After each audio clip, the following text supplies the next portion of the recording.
సాహిత్యాలకు సంబంధించినటువంటి అలిశెట్టి ప్రభాకర్ అని ఒక కవి ఉండేవాడు. ఆయన ఒక మాట చెప్పిండు, చీకట్లో జడుసుకుంటే ఒక చెట్టే నీ చుట్టూరా అరణ్యమై భయపెడుతుంది, గుండె అంటూ కలిగి ఉంటే గుండె ధైర్యం ఉంటే నీ వెంట అదే పెద్ద సైన్యమై నిలుస్తుంది అని చెప్పిండు ఆయన.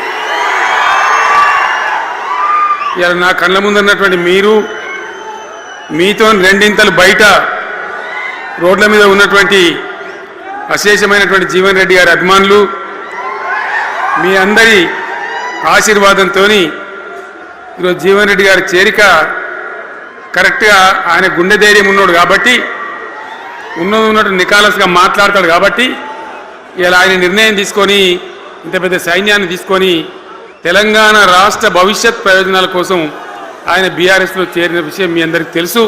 ఆయన వెంట మీరందరూ వచ్చి ఎవరైతే అందరూ ఈరోజు చేరినరో, ఇంకా రాని వాళ్ళు కూడా ఉన్నారో గ్రామాలలో పట్టణంలో, మీ అందరికీ ముఖ్యంగా జీవనన్న గారికి, ఆయన వెంట వచ్చినటువంటి ప్రతి పౌరుడికి, ప్రతి అన్నకు, ప్రతి తమ్ముడికి, ప్రతి చెల్లెకి కూడా పేరు పేరున బీఆర్ఎస్ రాష్ట్ర అధ్యక్షుడిగా నేను హృదయపూర్వకమైన స్వాగతం సుస్వాగతం తెలియజేస్తా ఉన్నాను. జీవన్ రెడ్డి గారి గురించి నేను ఎక్కువ చెప్తే మాది మేమేదో డబ్బా కొట్టుకున్నట్టు అవుతుంది. ఎందుకంటే ఆయన గురించి మీ లోపల తెలియని వాళ్ళు ఎవరు లేరు ఇక్కడ. 40-45 సంవత్సరాల నుంచి మేము స్నేహితులం, చాలా దగ్గర మిత్రులం. వారు చెప్పిన వారి ఉపన్యాసంలో భిన్న రాజకీయ సిద్ధాంతాల వల్ల విడివిడిగా పనిచేసినాం, కానీ మా స్నేహితంలో ఎప్పుడు లోపం లేదు. చాలా చాలా బాధలు, మంచి చెడ్డ సుఖాలన్నీ కలిసి పంచుకునే వాళ్ళం, అభిప్రాయాలు కూడా కలిసి పంచుకునే వాళ్ళం. బాబు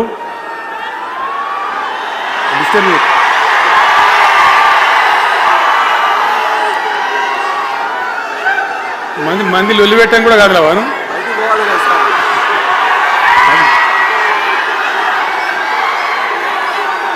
చాలా కలిసి పనిచేసినాం. ఆయనకుండే నిబద్ధత, ధైర్యంగా ప్రజా జీవితంలో పనిచేసిన పద్ధతి ఎంతమందికో చాలామందికి ఆదర్శంగా నిలిచినటువంటి వ్యక్తి. జగిత్యాలలో ఆయన పుట్టి పెరిగి రాజకీయంగా చాలా పెద్దవాడు అయినాడు మీ అందరి దీవెనతో. కానీ ఒక జగిత్యాలలోనే కాదు, ఆయనకు పాత కరీంనగర్ జిల్లా వ్యాప్తంగా అట్లనే పొరుగున ఉన్నటువంటి అనేక జిల్లాలలో చాలామంది జీవన్ రెడ్డి గారి అభిమానులు ఉన్నారు. చాలా చాలా మంది. మీరు లొల్లి పెట్టకుండి, మీ ఫోటోలే బయటికి పోతున్నాయి. అది లైవ్ టెలికాస్ట్ ఉంది, దానిలో మీ బొమ్మలు టీవీలో కనబడుతున్నాయి మీ ఇంటికాడ. లొల్లి పెట్టకుండి. ఇక సెట్ అయిందా?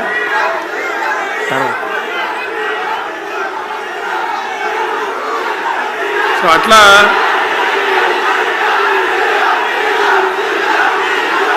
ప్లీజ్ ప్లీజ్ ప్లీజ్ చాలా విషయాలలో ఆయన ఎంతో మందికి ఆదర్శంగా నిలిచినాడు, పనిచేసినాడు. ఈ ప్రాంతం గురించి తన ప్రాణం పెట్టి పనిచేసినాడు. ఆయన మంత్రిగా ఉన్నా, ఇంకో హోదాలో ఉన్నా, ఎమ్మెల్యేగా ఉన్నా, ప్రతిపక్షంలో ఉన్నా తన ఏరియా అభివృద్ధిని ఏనాడు కూడా ఆయన విస్మరించలేదు. లేకపోతే అన్ని పర్యాయాలు మీరు ఎందుకు గెలిపించారు, ఎందుకంత గుండెల్లో పెట్టుకున్నారు? నేను ముఖ్యమంత్రి అయినా వారు ప్రజాప్రతినిధిగా కరీంనగర్లో జరిగినటువంటి సభకు వచ్చింది. అందరూ మాట్లాడిన చాలామంది, తను మాట్లాడుతూ ఒకటే మాట కోరిండు, అయ్యాక బోర్నపల్లి అనే కాడ గోదావరి మీద ఒక బ్రిడ్జ్ అవసరం మాకు, అది కంపల్సరీ కావాలి అంటే నేను ఇక ఓదాలు బీదాలని మర్చిపోయి ఏంది జీవన్న మళ్ళీ చెప్పండి అని చెప్పిండు. వెంటనే అక్కడి నుంచి ఆదేశాలు ఇచ్చి 70-80 కోట్ల రూపాయలు మంజూరు చేసి ఆ బ్రిడ్జి అప్పుడు కట్టించినాం. తన యొక్క నియోజకవర్గం పట్ల, తన ఏరియా పట్ల, తన పరిసర ప్రాంతాల ప్రజల పట్ల ఆయన కనపరిచిన ప్రేమ అదంతా కూడా చాలా అద్భుతం. అందుకే ఆయనకు అంత మంచి పేరు కూడా ఉంది. అది నాకంటే మీకు అందరికి బాగా తెలుసు. ఈ మధ్య వీళ్ళందరూ తయారైంది కదా, ఎవరు అంటే సర్వేలు చేసి ఇస్తారు. జీవన్ రెడ్డి గారు బీఆర్ఎస్లో చేరితే ఎట్లా ఉంటుంది ఏం కథ అని ఒక ఇద్దరు ముగ్గురు వచ్చి సర్వేలు చేసింది. మీ నియోజకవర్గం కాదు, మీ నియోజకవర్గంలో ఆడంబాంబే పేలిపోయింది, దానిలో మాటనే లేదు. అసలు జగిత్యాల నియోజకవర్గం గురించి చర్చ లేదు. కానీ వాళ్ళు ఏం చెప్పినా సర్వే వాళ్ళు పక్కనున్న సొప్పదండి కావచ్చు, ధర్మపురి కావచ్చు, మేరిట్ల కొట్టుపల్లి కావచ్చు, ఇంకా చాలా కాన్స్టిట్యున్సీలు కావచ్చు, చాలా ప్రభావం ఉంటుంది జీవన్ రెడ్డి గారిది. ఒక అద్భుతమైనటువంటి దీంతో రాజకీయమైన ఇది వస్తుందని చెప్పి వాళ్ళు సర్వే చేసి చెప్పినారు. అది జీవన్ రెడ్డి గారికి ఉన్నటువంటి విశిష్టత. ఒక నియోజకవర్గానికో 10 మందికో కాకుండా తనకు ఏ హోదా లభించినా, ఏ హోదాలో పనిచేసినా చాలా బ్రహ్మాండంగా ఆయన ఇక్కడ ప్రాంతం కోసం తపన పడ్డాడు. ఒక ఉదాహరణ మీకు కనపడుతుంది. పేరు ప్రతిష్ట లేని వ్యక్తులు గ్రాడ్యుయేట్స్ కాన్స్టిట్యున్సీలో ఎమ్మెల్సీగా నిలబడితే గెలవరు. ఆయన శాసనసభ్యునిగా ఇక్కడ ఓటమి చెందినా ఇమ్మీడియట్గా మళ్ళీ ఎమ్మెల్సీగా పోటీ చేస్తే ఇక్కడ ఉండబడే విజ్ఞులందరూ కూడా బ్రహ్మాండంగా గెలిపించింది. ఎందుకు వాళ్ళు ఎందుకు అంటున్నా? అట్లా కాదు కదా. ఇక్కడ నేను మొత్తుకుంటున్నా, అక్కడ నువ్వు మొత్తుకుంటున్నావు, అర్థమవుతుందా?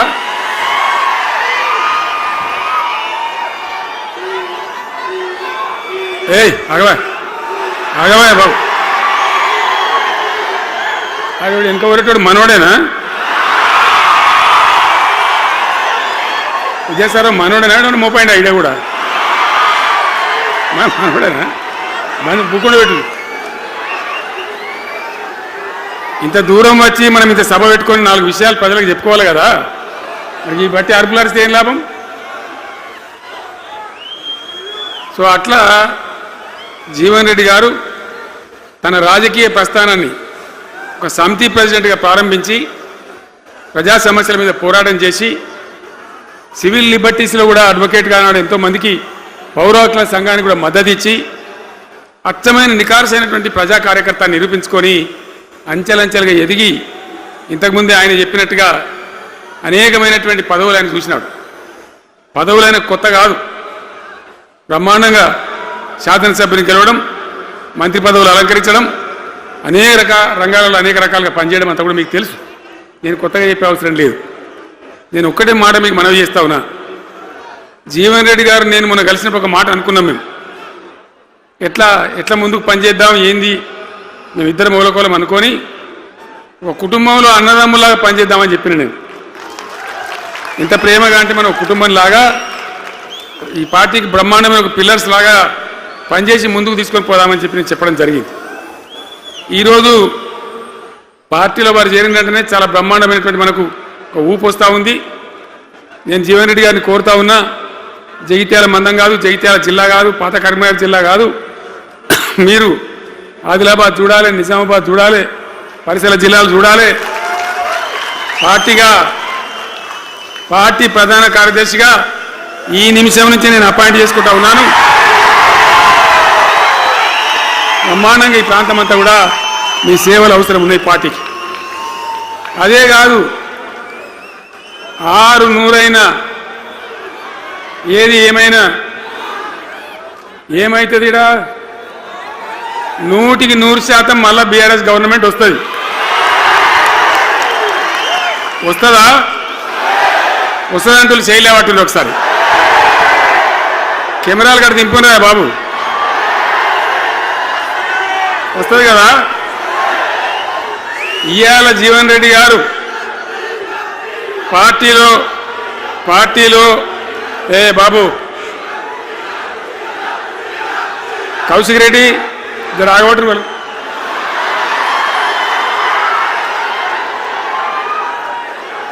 పార్టీలో పనిచేసి పార్టీ కోసం సేవ చేయడమే కాదు, రేపు భవిష్యత్తులో బీఆర్ఎస్ గవర్నమెంట్ ఏర్పడిన తర్వాత కూడా బ్రహ్మాండమైన పదవిలో ఆయన అద్భుతమైన సేవలు మీ జిల్లా మొత్తానికి అందించబోతాడు. తెలంగాణ రాష్ట్రానికే ఆయన సేవలు అందించబోతాడు. ఇది నా మాట, కేసీఆర్ మాట అని నేను జగిత్యాల గడ్డ మీద చెప్తా ఉన్నా. నేను ఎక్కడైనా మాట ఇచ్చినంటే తప్పలే. కాబట్టి జీవన్ రెడ్డి గారిని మీరు జగిత్యాల మందం మీరు యుద్ధం చేయాలి. యుద్ధం చేసేదానికి ఆయన ముఖాబిలా మనిషే లేడీడా, మీరు సరిపోతారు. ఆయన నాకు అప్పచెప్పాల. బయట పనిచేయడానికి. కరెక్టే కదా? అట్లే చేద్దామా? అట్లే ముందుకోదామా? జగిత్యాల యుద్ధం మీ వంతు, తెలంగాణ యుద్ధం మా వంతు. ఓకే కదా?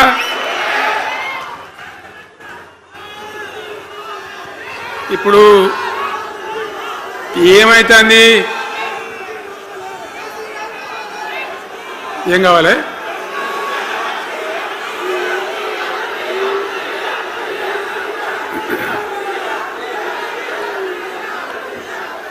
గింతే మనది మనం అనుకొని పోదాం మరిగా. బంద్ చేయండి బాబు, మీరు ముద్దుమంతులకు చెప్పండి వాళ్ళకు.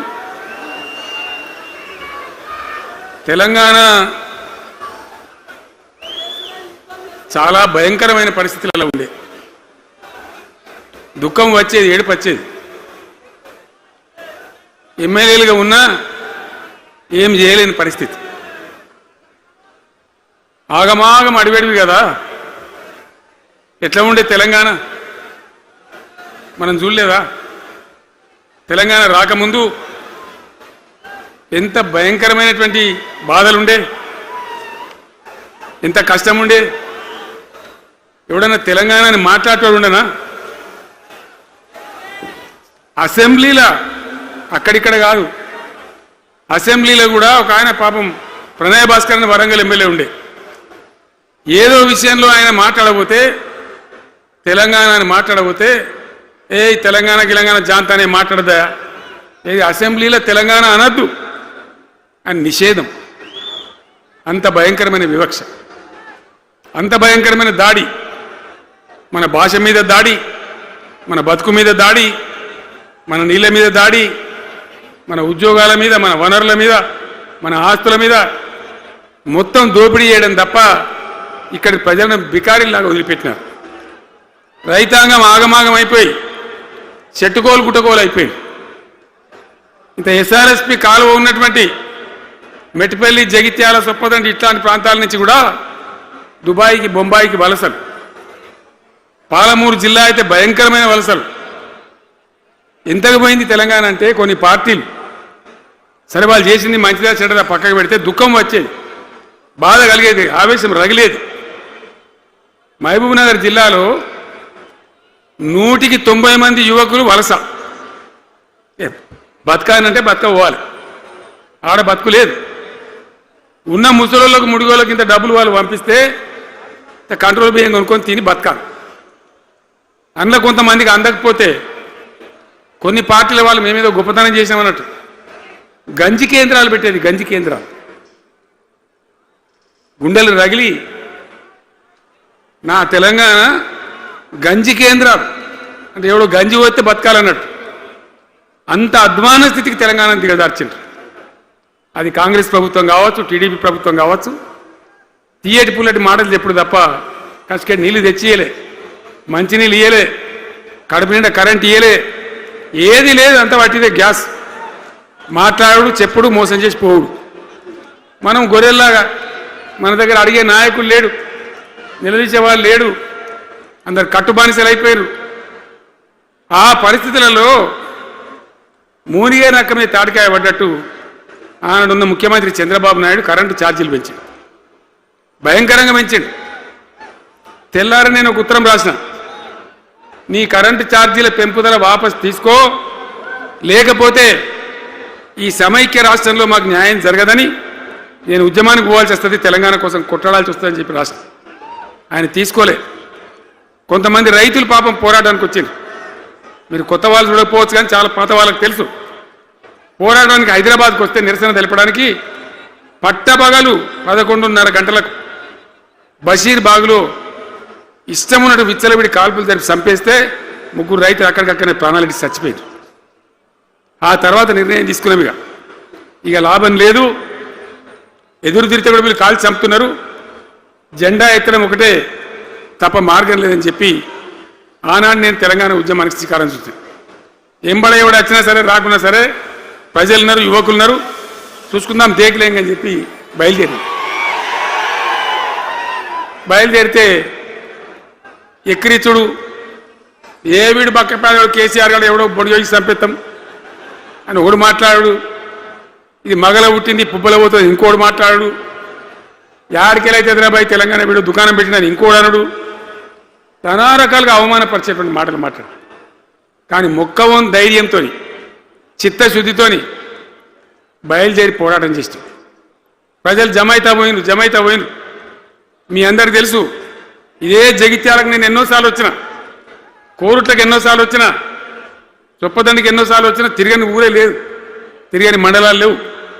అట్లా పక్షిలాగా మొత్తం తెలంగాణ తిరిగి విశ్వ ప్రయత్నం చేస్తే ఒక పెద్ద ఉద్యమ కెరటం తయారైన తర్వాత మేము కూడా తయారుపై మేము ఇస్తాం తెలంగాణ అని కాంగ్రెస్ పార్టీ మొదలుపెడితే సరే మంచి మాటగా ఎవడైతే ఇచ్చినా ఎవడైతే కావాలి తెలంగాణ ఎవరితేంది అనే పద్ధతితో కాంగ్రెస్తో జట్టు కట్టినాం, గెలిచినాం.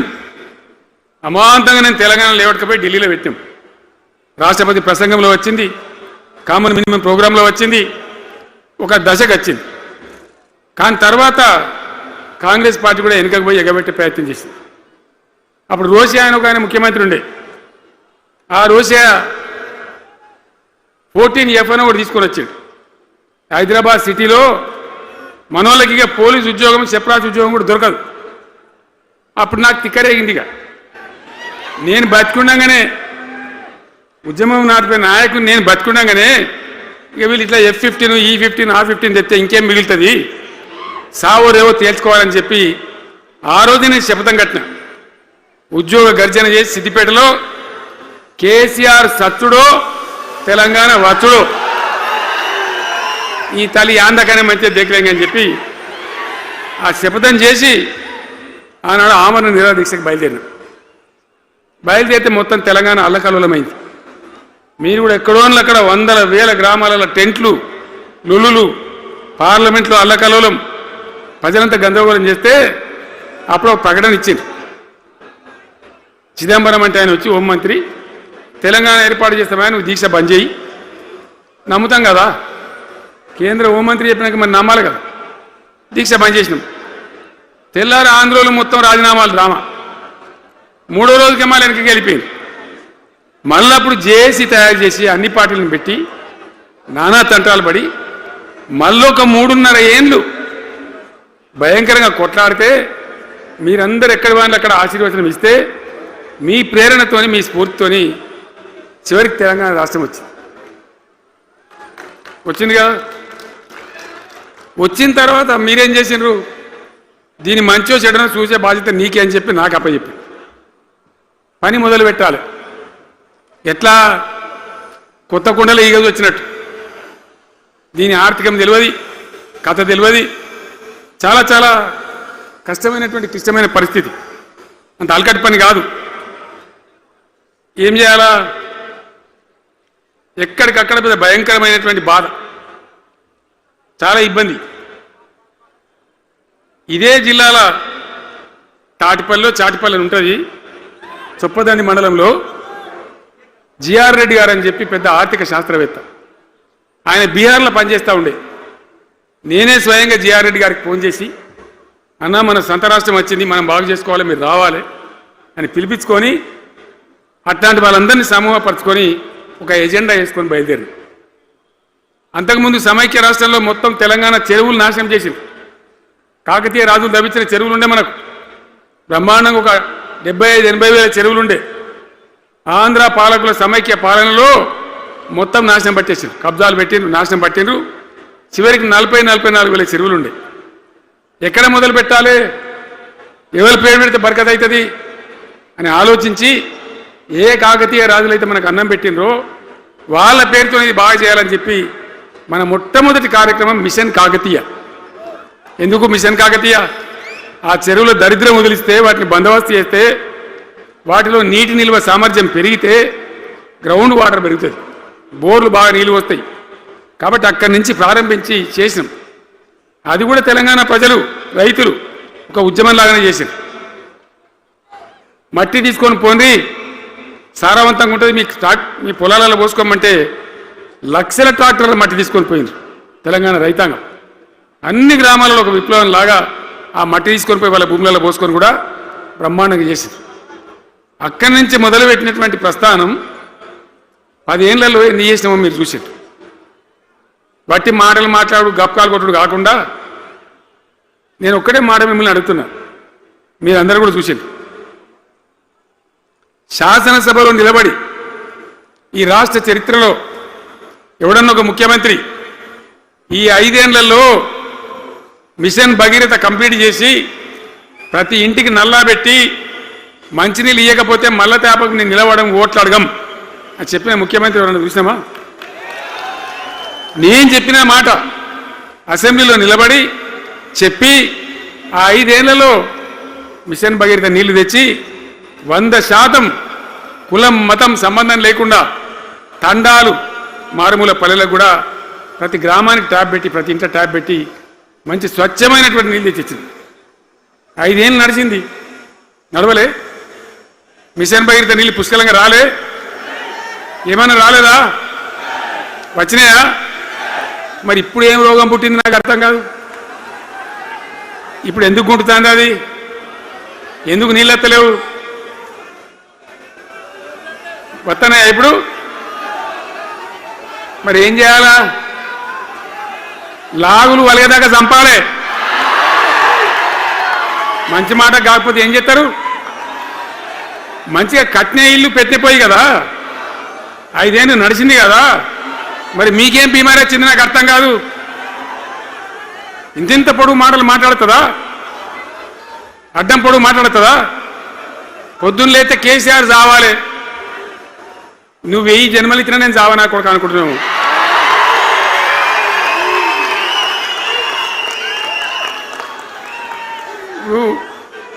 ఉట్టి మీద దాచిపెట్టింది,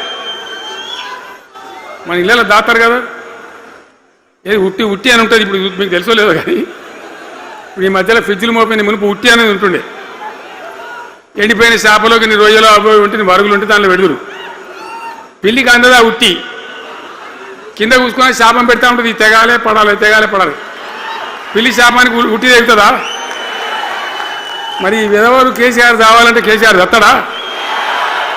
మీ దీవెన మీ ఆశీర్వచనం ఉంటే జీవన్ రెడ్డి గారు అన్నాడు నాకు 75 ఏళ్ళు వచ్చినాయి. జీవన నేను చెప్తున్నా, నాకు కూడా 72 వచ్చినాయి. నీ వెనకనే నేను కూడా లైన్లోనే ఉన్నా. నేను ఒక్కటే మాట చెప్తున్నా, ఈ మా దేశభక్తి శ్రీనివాసేమో నాకు ఇంత పెద్ద కట్ట రాసి ఇచ్చాడు, నువ్వు మాట్లాడాలి ఇవన్నీ. అవన్నీ కాదు, ఇక్కడ దరిద్రం పోయేదాకా ఇక్కడ టాప్ టు బాటం అన్ని వర్గాల ప్రజలు ఇది మా తెలంగాణ, మేము గర్వంగా బతుకుతాం, సంతోషంగా బతుకుతాం, అన్ని వర్గాల ప్రజలు తలెత్తుకొని వచ్చేదాకా మనం సేవ చేయాల్సిందే, చివరి శ్వాస దాకా కూడా చేయాల్సిందే, తప్పనే తప్పదు. బ్రహ్మాండంగా ముందుకు తీసుకొని పోవాలి. మీరు కూడా నాకు 75 వచ్చిందే కాదు, ఇవాళ మీరు 50-25 ఏళ్ళు తగ్గిపోయింది మీ వయసు. అంత యువకునిలాగా అంత ఉత్సాహంగా ముందుకు దూసుకొని పోదాం. తెలంగాణ ఎట్లా మంచి దాని సంగతి చూద్దాం. ఇప్పుడు అన్నీ ఒక పొదరిల్లాగా చేసినాం. కరెంటు చక్కగా ఉండేనా? కేసీఆర్ రాకముందు కరెంటు ఉండేనా? కేసీఆర్ ఉన్న రోజులు మంచిగా ఉండేనా? మరి మళ్ళీ ఇప్పుడు ఏం రోగం వచ్చే, ఏం బీమారి వచ్చే? కరెంటు కాకెత్తుకొని పోయిందా? ఆనాడు 7000 మెగావాట్లుంటే ఒక ఏడాది లోపల మంచిగా చేసి 24 గంటల కరెంట్ ఇచ్చినాం, ఒక క్షణం కూడా పోకుండా. ఎప్పుడైనా రిపేర్ అవుతుంది తప్ప, టెక్నికల్ ప్రాబ్లం అవుతుంది తప్ప పోకపోతుండే. అంత మంచి పవర్ సప్లై చేసినాం. దాని తర్వాత యాదాద్రి, భద్రాద్రి ఇంకా చాలా కొత్త సబ్ స్టేషన్లు నిర్మాణం చేసినాం, జనరేటింగ్ స్టేషన్లు పెట్టాం, 20,000 మెగావాట్లు తీసుకొని పోయినాం. ఏది దరిద్రులకు రాజ్యం అప్పయ్యే ముందు 20,000 మెగావాట్లకు తీసుకొని పోయినాం. మరి ఏం రోగం వచ్చింది? ఏం బీమారి వచ్చింది? ఎందుకు ఇబ్బంది పెడుతున్నారు? అనేక చోట్ల రైతుల పొలాలు ఎండుతున్నాయి, పేపర్లలో ఫోటోలు వస్తున్నాయి, టీవీలలో వస్తున్నాయి, జనం ఏడుస్తున్నారు. ఎందుకు ఈ బాధ కలుగుతూ ఉంది?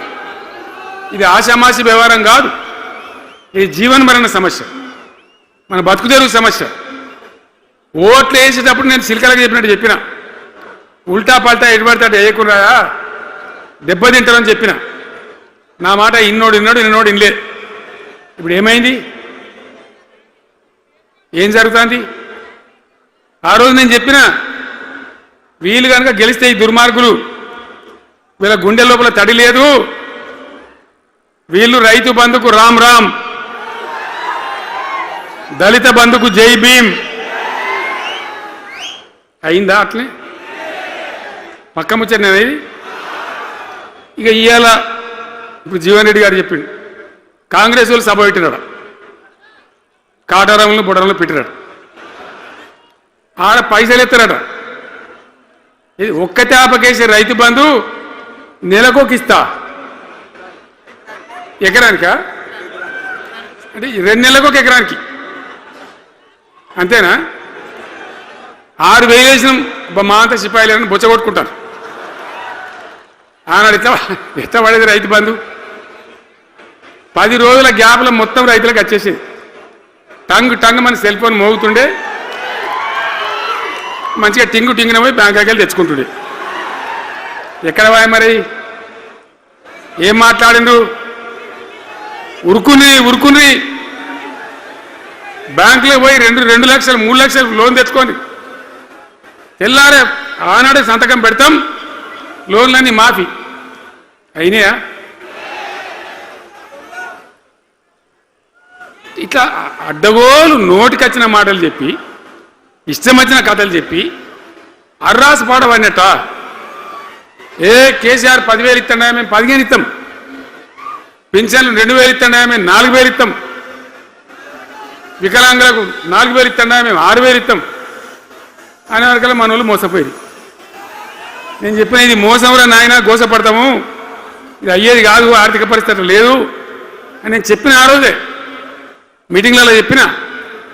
కానీ కొద్దిమంది ఆశపడితే ఏమైంది?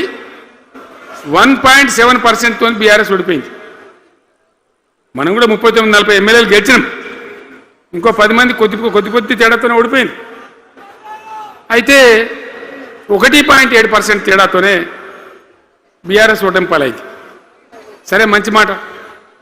మరి వచ్చిన ప్రభుత్వం పనిచేయాలి కదా, వాళ్ళకు కూడా అవకాశం ఇవ్వాలి కదా. సరే, మన నాన్న వాడో వీడో కొంత దుంకులాడినా నేను మాట్లాడలే, నీ బయటికి రాలే, తక్కువ 1-2 సార్లు తప్ప రాలే. వాళ్ళకు కూడా ఛాన్స్ ఇవ్వాలి, అవకాశం ఇవ్వాలి. మనం ఎక్కసంతో ఉండొద్దు, చేయని ఏం పరిపాలన చేస్తారో చేయని, మంచిదే కదా అని చెప్పి అనుకున్నాం. మరి ఏమైతే అంది? ఎక్కడ చూసినా చిల్లర మాటలు తప్ప ఒక్కటంటే ఒక్కటన్నా నిర్మాణాత్మకమైన కార్యక్రమం ఉందా? ఒక్కటన్నా ఏదైనా గొప్ప స్కీమ్ మొదలుపెట్టిందా? ఒక పొదరిల్లులాగా వడ్డించిన విస్తరలాగా తెలంగాణ మీకు అప్పచెప్పింది. ఎన్నిట్లలో నంబర్ 1 తెలంగాణ. మంచినీళ్ళ సప్లైలో నంబర్ 1, కరెంటు సప్లైలో నంబర్ 1, పర్ క్యాపిటల్ తలసరి ఆదాయంలో నంబర్ 1, రాష్ట్ర స్థూల ఉత్పత్తి జిఎస్డిపిలో నంబర్ 1. ఎన్నిట్లలో కేంద్ర అవార్డు రావాలి. అంత బాగా చేసిన తెలంగాణ 2.5 ఏళ్లలో ఇలా ఎవ్వని మాట్లాడించిన రైతులను మాట్లాడితే గొడవ వైడుతున్నారు. నాశనం అయిపోయిందన్న, చెడగొట్టుకున్నాం, మా చెప్పుతో మేమే కొట్టుకుంటాం ఓటున్న వాళ్ళు కొంతమంది బాధపడి. ఎందుకు? ఎంత మంచిగా కడుపులో చల్లగదలు కూడా రైతులకు ఎట్లుండే, ఎంత బాగుండే. కరెంటుకు బాధ ఉండేనా? నీళ్ళకి బాధ ఉండేనా? యూరియా బస్తాలు ఇయ్యే శాతం అయితే లేదా ఈ ప్రభుత్వానికి? యూరియా బస్తాలు రాబాయి అంటే యాప్ పెట్టినే ఉంటాడు. దుకాణంలో లేకపోతే యాప్లోకి వెళ్తాయా? ఈ దమ్ముంటే తెచ్చి దుకాణంలో పెట్టాలి, కానీ ఆ యాప్లు పట్టుకొని తిరిగితే కాళ్ళకు వాపులు వస్తాయి, బస్తాలు మాత్రం దొరుకుతలేవు. నిజమేనా నేను చెప్పేది? యాడ చూసిన ఎరువు బస్తాలు కూడా శాతం కాదు ఆఖరికి. అంతకుముందు కాంగ్రెస్ గవర్నమెంట్ ఉన్నప్పుడు అట్లే ఉండే, పోలీస్ స్టేషన్లో పెట్టి అమ్మిండ్రు యూరియా బస్తాలు. ఇవాళ మళ్ళా చెప్పుల లైన్లు, కాళ్ళకు వాపులు రావాలి. ఆటో రిక్షానికి చెప్తే 10 బస్తాలు వేసిపోరాబోయంటే పొలం కాడ వచ్చి ఎత్తుండే. ఇలా యూరియా కోసం ఇంత బాధన? ఇది ఎంత అసమర్థమైన ప్రభుత్వం, ఎంతగాని శాతగాని ప్రభుత్వం. అన్నిటికీ బాధనే కదా. బంగారం లాగున్న రైతులు ఎంత ఆనందంగా ఉండే. వానాకాలం పంటలు పండితే తడిసిన ధాన్యం కాడికెళ్ళి కొని మొత్తం బ్రహ్మాండంగా రైతులకు డబ్బులు బ్యాంకులు వేసేది, మధ్య దళారు లేకుండా. మా గంగుల కమలాకర్ వేసేది, చేయి మీద కూర్చున్నాడు సివిల్ సప్లైస్ మినిస్టర్గా, కొట్లాడి తీసుకుపోయి వేసేది. రైతులకు ముందుగా పోవాలి, వాళ్ళు పోయి మళ్ళీ సెకండ్కి పని చేసుకోవాలి. ధాన్యం అమ్మిన డబ్బులు వచ్చేది, ఇటు రైతు బంధు పైసలు వచ్చేది. రైతులు మోతాదు లేకుండ్రి, మంచిగా పనిచేసుకున్నారు. ఇప్పుడు ఏమైంది? ఎరువు అనే యాపు రైతు బంధు కోసం మొగులు చూడాలా, అది నెలకో ఎకరానికి వస్తుంది. ఇప్పుడు జగిత్యాల కేసీఆర్ సభ అంటే మళ్ళీ ఇలా పైసలు విడుదలన్నట్టు. రైతు బంధు రావాలంటే మళ్ళీ సభ పెట్టను అయింది. మూడో కిస్తు రావాలంటే మళ్ళీ ఏమన్నా కేసీఆర్ సభ పెట్టాలి ఇక, అంతేనా? ఇది ప్రభుత్వమా? ఒక 75,000 కోట్లు ఇచ్చినాం మనం రైతులకు, 75,000 కోట్లు. మా పల్ల రాజశేఖర గారు ఉన్నాడు ఎక్కడున్నాడు, అయినప్పుడు రైతు బంధు అధ్యక్షుని ఉండే రాష్ట్రానికి ఎమ్మెల్యేగా లేకుండే ఈయననే నిలబడేపించింది. 73,000 కోట్ల పైచీలకు డబ్బులు అనాయాసంగా సునాయాసంగా రైతు ఖాతాలకు పంపించింది. ఇప్పుడు ఏం రోగం వచ్చింది, ఏం బీమారి వచ్చింది? అచ్చా, ఇంకో మాట మీరు నాకు చెప్పాలి. ఈ కాంగ్రెస్ సిపాయిలు ఏం మాట్లాడారు ఎలక్షన్లో? కేసీఆర్ అంటాడు చక్కగా చేస్తలేడా, మేము చాలా సిపాయిలము, చాలా అనుభవం ఉన్న పార్టీ మాది, బ్రహ్మాండంగా చేస్తాం, మీకు 6 సందమామలు 7 సూర్యులు పెడతామన్నారు అన్నారు కదా, ఆయన నరికినారు కదా. ఇలా రాష్ట్ర ఆర్థిక ఆదాయం ఎందుకు దిగజారిపోయింది? దయచేసి ఆలోచన చేయండి. కేసీఆర్ ఉన్నప్పుడు రియల్ ఎస్టేట్ ఎట్లా ఉండే, రైతుల భూముల ధరలు ఎట్లుండే? హైవే పక్కకుంటే 2 కోట్లు 3 కోట్లు, డాంబర్ రోడ్ పక్కకుంటే ₹1 కోటి ధీమా ఉండే రైతులకు. ఇంత అమ్మాయిందిరా పెళ్లి చేయాలంటే పావడంత అమ్మి చేత పోవా, వాళ్ళ దగ్గర అమ్మి చేత బిల్డింగ్ కట్టుకుంటా. ఈరోజు అమ్మేటోడు ఉన్నాడు కానీ కొనేటోడు లేడు. నిజమేనా ఈ మాట? నిజమా కాదా? ఏమైంది మరి? ఏం రోగం వచ్చింది? రాష్ట్రంలో ఏ వాళ్ళని మాట్లాడించినా, ఎవరిని అడిగినా ఇదే బాధ.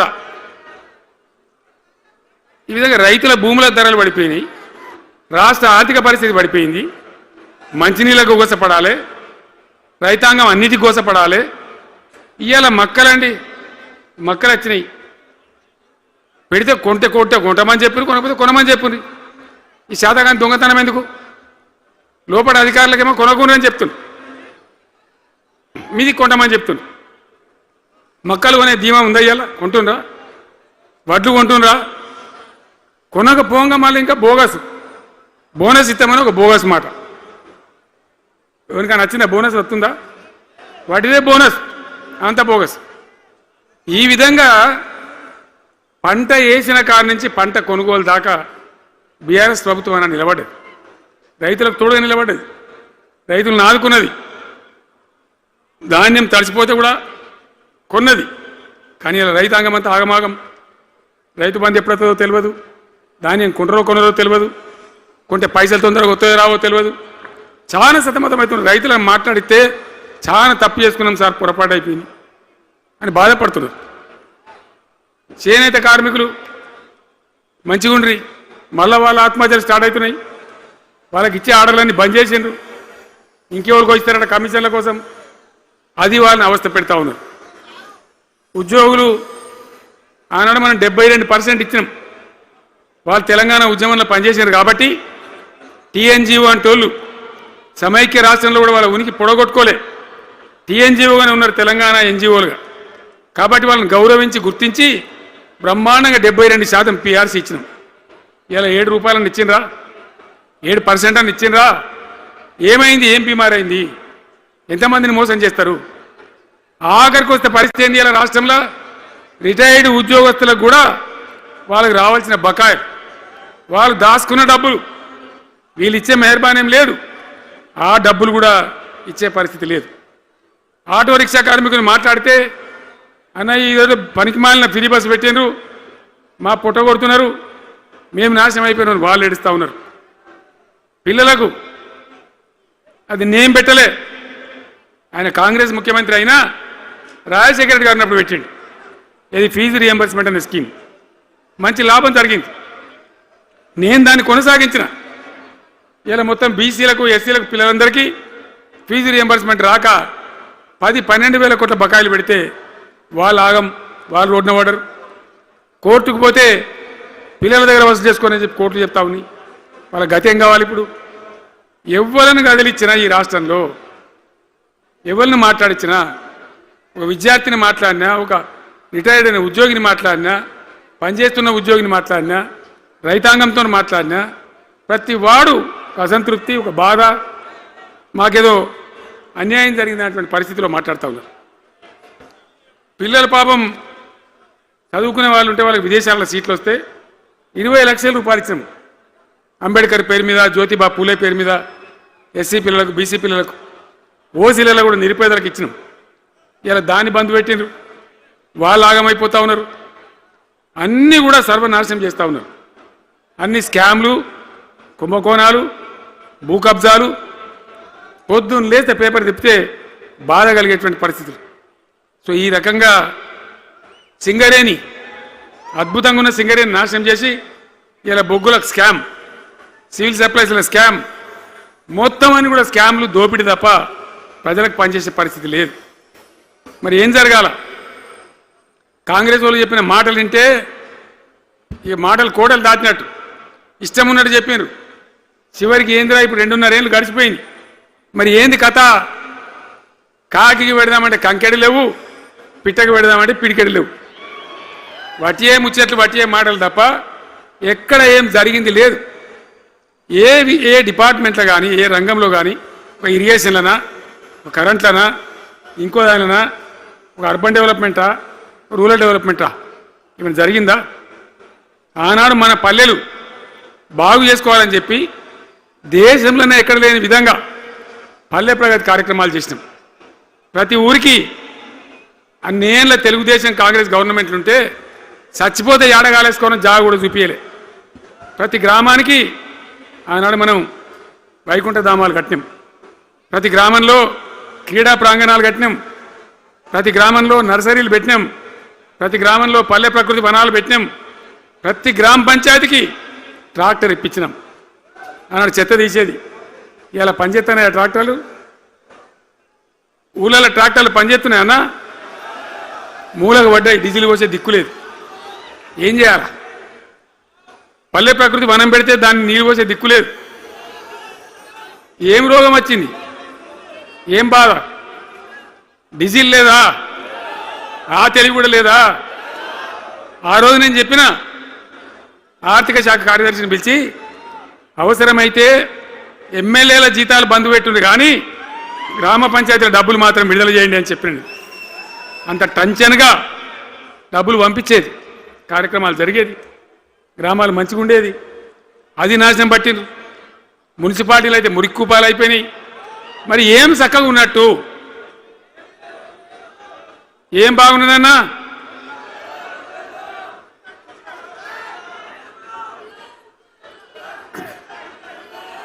అందుకే జీవన్ రెడ్డి గారు లాంటి సీనియర్ నాయకుడు, అనుభవం ఉన్న వ్యక్తి నోటికెళ్ళి ఏం మాట వచ్చింది? కాంగ్రెస్ పోవాలి, బీఆర్ఎస్ రావాలి. ఎందుకు వస్తుంది ఆ మాట? వటిగానే వస్తుందా? బాధ్యత లేకుండా వస్తుందా? ఏది చూసినా కూడా చక్కదనం లేకపోతే, పొద్దున్న లేతే దోపిడి తప్ప ఇంకోటి లేకపోతే ఎందుకు ఈ పరిస్థితి వస్తుంది? రాష్ట్ర ఆర్థిక పరిస్థితి నాశనం, ఉద్యోగస్తులు ఆగం, రిటైర్డ్ ఉద్యోగస్తులు ఆగం, విద్యార్థుల జీవితాలు ఆగం, ఆటో కార్మికుల జీవితాలు ఆగం. ఎవరు చక్కగా ఉన్నాడు? సంతృప్తి ఎవరున్నారు? ఏం జరుగుతూ ఉంది? ఇది ఈ రాష్ట్రంలో ఉన్న పరిస్థితి.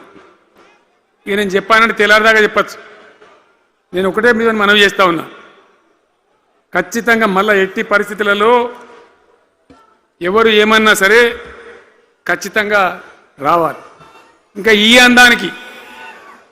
అందానికి ఒకటి బోడముండ హైడ్రాని తెచ్చిపెట్టింది. దానికి ఆ హైడ్రాకు ఆ పిసిసి ప్రెసిడెంట్ అనుకోడు ఆయన, కాంగ్రెస్ కమిటీ అధ్యక్షుడు, ఆయన నిజామాబాద్లో పోయి చెప్తుండు, హైదరాబాద్లో హైడ్రా, నిజామాబాద్ కూడా తెత్తాం బిడ్డ, నిజామాబాద్లో నిడ్రా, రేపు జగిత్యాలలో కూడా జిడ్రా అంటాడు. ఇక అది ఏం కావాలి? మొత్తం పేదల కొంపలని కూల్చుడేనా?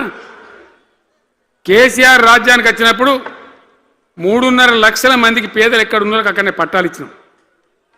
వాళ్ళని ఆగం చేయకుండా పాపం గరీబోళ్ళు 3.5 లక్షల కుటుంబాలకు హైదరాబాదు చుట్టుపక్కల వేరే పట్టణాల్లో కూడా పట్టాలు ఇచ్చిన వాళ్ళని బతకనిచ్చిన. ఇలా ఏం కూలగొట్టుడు? అది పుస్తకాలు కూడా తీసుకుని పోరాలు చదువుకునేటి అంతే గిరితమా? నేను ఒక్కటే మాట మనం చేస్తా ఉన్నా, గ్యారంటీగా బీఆర్ఎస్ గవర్నమెంట్ వచ్చేది ఖాయం. మొట్టమొదటి రోజులనే ఈ ఐటాంటోని ఎత్తి అవతల వరేస్తామని చెప్పి నేను మనం చేస్తా ఉన్నా. తీసేయన్నా దాన్ని, ఐటాన్ తీసేయనన్నా? పక్క మాటనా? మళ్ళా మొదలు పెట్టిరా, ఇక జరాగు 5 నిమిషాలు అది అయిపోతుంది. హైడ్రాని పీకేసి మొదటి సంతకంతోనే తీసి చెరువులో వాడేస్తాం దాన్ని. ఇప్పుడు మనం చేయలేం. 46,000 చెరువులు మంచిగా చేసినాం. ఏమన్నా గుడిసె కూడా కొలగొచ్చామా? ఇల్లు కూడా వచ్చామా? ఇదేమి ఇచ్చేంతరం నాకు అర్థం కాదు. మూసి అని దాని ఎంబడి వాడారు, దానికి ఆడ గరీబులు ఉంటారు పాపం. మూసి ఎంబడిన గరీబులను వాళ్ళని ఏమి ఏడిపించడు? పొద్దున్న లేతే వాళ్ళు నిద్రపోకుండా, వాళ్ళ కంటి మీద కొనుక్కు లేకుండా, అది ఎవరు చేసే ప్రాజెక్ట్ అయ్యేది కాదు, పీకేది అవుతుందా? 15,000 ఇల్లు కూడా కొడతారట. ధర్మమేనా అది? ఈ రకంగా ఇప్పుడు పనికి మాలిన హైడ్రా తెచ్చి మూసి అది చెయ్యాలి, మూసి మంచిగా చేయాల్సిందే వద్దనే వాడు అన్నాడు. అన్ని వేల ఇల్లు కూడా కొట్టడం ఎందుకు నాకు అర్థం కాదు. అలా ఏం లేదు. భూములు కబ్జా పెట్టే రియల్ ఎస్టేట్ దందా తప్ప దానిలో ఏం లేదు. మూసి ప్రజల కోసం కాదు, నగర ప్రజల కోసం కాదు. ఈజీగా చేయగలిగిన దాన్ని, మామూలుగా చేయగలిగిన దాన్ని నాశనం బట్టి దాన్ని కథం పడతా ఉన్నా.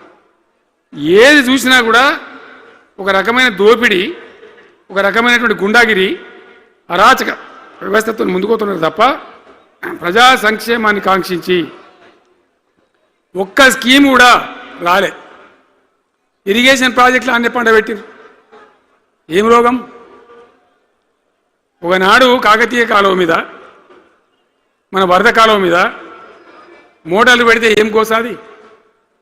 మా శంకరెడ్డి చెప్తా ఉండే ఇంతకుముందు, 1000 మోటార్లు పెట్టుకుంటే వచ్చి కోసుకపోదురు, లారీలకు మోటార్లు ఎత్తుకపోదురు. ఇదే వరద కాలువ మీద కేసీఆర్ రోజులు కూడా మాట్లాడిందా? మాట్లాడలే. చివరికి ఏం చేసింది మీరు మంచిగా వినాలి. వీళ్ళు మామూలు పని చేస్తలేరు, మన జీవితాలకే బాంబులు పెడుతున్నారు. ఆ రోజు కూడా నరేంద్ర మోడీ ప్రధానమంత్రిగా ఉండే ఆయన ఏం చేసిండు? కరెంటు మోటార్లకు మీటర్లు పెట్టాలి, నువ్వు పెట్టాలి కేసీఆర్ అని నా మీద ఒత్తిడి. నేను చెప్పిన నా పానం పోయినా సరే, సచ్చినా సరే నేను మీటర్ పెట్టా అని చెప్పింది. పెట్టలే. 30,000 రూపాయలు కట్ చేస్తే నీకు అన్నాడు. కట్ చేసిండు.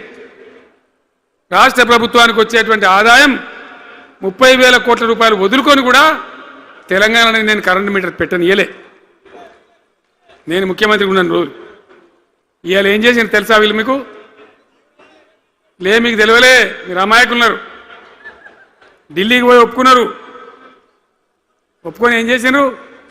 అయ్యా బాంచని మీటర్లు పెడతాము, మాకు ఆ పైసలు అయింది, కేసీఆర్ వద్దన్నారు కదా మేము తీసుకుంటాము అని ఆ డబ్బు తీసుకొని వీళ్ళే ఈ గవర్నమెంట్ పోయి సంతకం పెట్టింది. ఇప్పుడు మొదలైతే ఇక ఇప్పుడు వస్తాయి మీటర్లు. ఎదుర్కొందామా? మీటర్ల ఎదురుపాటును యుద్ధం చేద్దామా? కొట్లాడదామా? ఏమన్నాం మనం? నాకు అర్థం కాదు. రైతులు మంచిగా ఉండాలి, వ్యవసాయం మంచిగా ఉండాలి, పల్లెలు బాగుండాలి, వృత్తి పనులు బాగుండాలి. ఇప్పుడు యాదవులకు గొర్రెలు ఇప్పించినాం. ఇప్పుడు వస్తున్నాయా గొర్రెలు? వినబడతలేదు. బంద్ అయినాయా? ఎందుకు బంద్ అయినట్టు? మరి దానికి ఏం రోగం వచ్చే? మరి ఎవరికి ఇచ్చినట్టు? చేపలు పట్టే వాళ్ళ కోసం చేప పిల్లలు వేసినాం, ఇప్పుడు వేస్తానరా? మరి ఎవరికి చేసినట్టు? వృత్తి పని వాళ్ళకు ఉండదు, ఎవరికి ఉండదు. బీడీ కార్మికులు ఉన్నారు, నాకెవ్వరు దరఖాస్తు ఇయ్యలే, ఎవరు అడగలే. అప్పుడప్పుడు మా తులమో చెప్పేది, అన్న వాళ్ళ పరిస్థితి బాగుండదు పేదరికంలోనని చెప్పేది. మా అంతటా మేమే ఆలోచించుకొని బీడీ కార్మికులకు పెన్షన్ తెచ్చినాం. మొత్తం భారతదేశంలో ఏ రాష్ట్రంలో ఇస్తారా? వాళ్ళకి పెన్షన్లు పెంచుతామని ఎగబెట్టినరా? వాళ్ళకు కాదు ఎన్ని ఆశలు. ఇంట్లో ఉన్న ఆడపిల్లకు 5 లక్షలు మహాలక్ష్మి అని పేరు పెట్టి 2500 నెలకిస్తామని ఇచ్చిండ్రా? రూపాయి వచ్చిందా? అట్లా ఎన్ని 6 గ్యారంటీలు 420 హామీలు. స్కూటీలు ఎక్కడ వాయే? స్కూటీల్లో మనలే, ఇంకా స్కూటీలు ఎక్కడి? ఏమన్నా నచ్చినాయా? మరి నేను ఏమంటున్నా అంటే దయచేసి మీరు ఆలోచన చేయాల్సింది ఇలా ఈ సభలో మాట్లాడుతున్నా మీరు వింటున్నాను కాదు, యావత్ తెలంగాణ వింటున్నది. తెలంగాణ ప్రజలందరికీ కూడా నేను కోరుతాను, నేను చెప్పిన నిజమా అబద్ధమా, ఏం జరుగుతూ ఉంది తెలంగాణలో? ఈ సందర్భంలో ఖచ్చితంగా ప్రజల మంచిని కోరే ప్రతి వాళ్ళు ఒకటి కావాల్సిందే, మళ్ళా తెలంగాణ పునర్నిర్మాణ యజ్ఞం మళ్ళా ప్రారంభం కావాల్సిందే. దాన్ని ఎవడు ఆపలేడు. జర గాచారం బాలేకపోతే దెబ్బతింటాం, అంత మాత్రం చేత ఆగిపోతామా? ఊకుందామా? పోరాటం చేయాల్సిందే, వీళ్ళని నిలదీయాల్సిందే. ఖచ్చితంగా తెలంగాణ పునర్నిర్మాణ ప్రక్రియ, ఆ యజ్ఞం మళ్ళా ప్రారంభం కావాల్సిందే. తెలంగాణ ప్రజలు గెలిచి నిలవాల్సింది. మొత్తం ప్రాజెక్టు పండబెట్టినండి. పాలమూరు ఎత్తిపోతల పథకం 90% పూర్తి చేసినాం. కొద్దిపాటి డబ్బుతో అయిపోతుంది. వలసల జిల్లా, కరువు జిల్లా వాళ్ళని నాశనం పట్టిండ్రు. అన్ని అబద్ధాలు. ఒక్కటి కూడా ఒక క్రియాన్వితమైనటువంటి ప్రజలకు పనికొచ్చేటువంటి ఏ రకమైన నిర్మాణాత్మక పని లేకపోగా కూల్చివేతలు, కాల్చివేతలు, పోలీస్ దాడులు, ఎవడన్నా ఎదురుగా మాట్లాడతామని పట్టుకపోవడు. ఇది రాజకీయమా? ఈ రకమైన కథన